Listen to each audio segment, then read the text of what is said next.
بسم اللہ الرحمن الرحیم۔ ہم آپ کو اپنے چینل درس نظامی کتب میں خوش آمدید کہتے ہیں۔ آج ہم پڑھیں گے فقہ کی تعریف، فقہ کا موضوع، اس کی غرض و غایت اور طبقات فقہا۔ ان کے جو طبقے ہیں وہ غالباً کوئی 7 ہیں، وہ پڑھیں گے۔ اس کے بعد فقہ حنفی کے مسائل کی اقسام وہ پڑھیں گے۔ اس کے بعد پھر فقہی کتابوں کی 3 اقسام یہ پڑھیں گے۔ انشاءاللہ کوشش کریں گے کہ اسی ہی ویڈیو میں ہم آپ کو سارا کچھ بتا دیں۔ سب سے پہلے فقہ کی تعریف جانیں گے۔ فقہ ان افعال کے جاننے کا نام ہے جو اس کے لیے حلال یا حرام ہیں۔ آگے فقہ کا موضوع فعل مکلف ہے۔ آگے غرض و غایت دونوں جہاں کی بھلائیاں حاصل کرنا فقہ کی غرض و غایت ہے۔ آگے ہے طبقات فقہا۔ علامہ شمس الدین احمد بن سلیمان، جن کی شہرت ابن کمال پاشا سے ہے، یہ اپنے ایک رسالہ میں لکھتے ہیں کہ مقلد مفتی کے لیے یہ ضروری ہے کہ جس کے قول پر فتویٰ دے رہا ہو اس کی حالت کا اسے معلوم ہو، یعنی مسائل روایت کرنے میں اس کا کیا مقام ہے۔ اسی لیے چند طبقات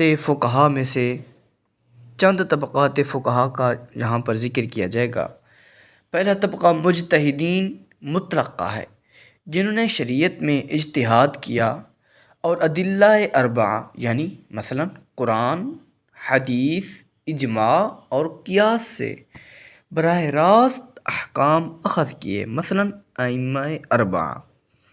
آگے دوسرا طبقہ مجتہدین فی المذہب کا ہے، جو اپنے استاد کے مقرر کردہ اصولوں کے مطابق ادلہ اربعہ سے احکام اخذ کرنے پر پوری طرح قادر ہیں۔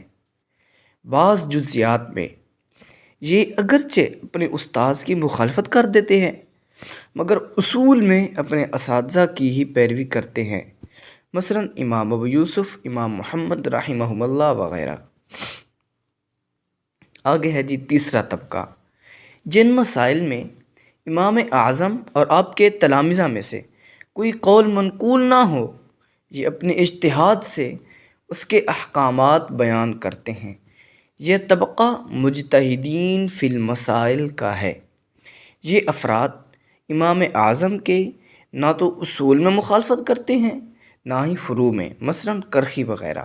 آگے جو ہے چوتھا طبقہ اصحاب تخریج۔ یہ حضرات مقلد ہوتے ہیں۔ ان حضرات کو اصحاب تخریج اس لیے کہتے ہیں کہ ان کے امام سے جو اگر کوئی ایسا قول منقول ہو جو کہ 2 معنی کا احتمال رکھتا ہو، یہ اس کی وضاحت کر دیتے ہیں، جس کا ہدایہ میں کہیں کہیں آتا ہے قضا فی تخریج الکرخی۔ آگے ہے پانچواں طبقہ، یہ حضرات بھی مقلد ہوتے ہیں اور اصحاب ترجیح کہلاتے ہیں۔ ان فقہا کا کام مختلف روایتوں میں سے کسی ایک کو ترجیح دینا ہوتا ہے، جیسا کہ قدوری، صاحب ہدایہ وغیرہ۔ یہ حضرات ترجیح کے یہ الفاظ استعمال کرتے ہیں، مثلا ھذا اولیٰ، نمبر 2 ھذا اوفق الناس۔ آگے ہے چھٹا طبقہ اصحاب تمییز۔ یہ حضرات قوی اور ضعیف اقوال میں تمییز کر سکتے ہیں، مثلا کنز الدقائق، وقایہ وغیرہ کے مصنفین۔ آگے ہے 7واں طبقہ ان فقہا کا ہے جو مقلد محض ہوتے ہیں، مختلف اقوال میں تمییز بھی نہیں کر سکتے، انہیں جہاں سے کچھ ملتا ہے وہ لے لیتے ہیں۔ ان کا حالات رات میں لکڑیاں جمع کرنے والے کی طرح ہوتا ہے۔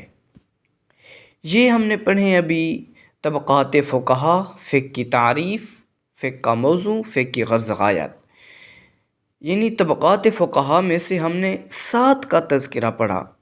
ایک محض مقلد ہوتے ہیں، ایک اصحاب تمییز ہوتے ہیں، ایک اصحاب ترجیح کہلاتے ہیں، اور ایک اصحاب تخریج کہلاتے ہیں، اور دوسرے مثلا امام کرخی وغیرہ، اور اس کے بعد مجتہدین فی المذہب، اور اس کے بعد مجتہدین مطلق۔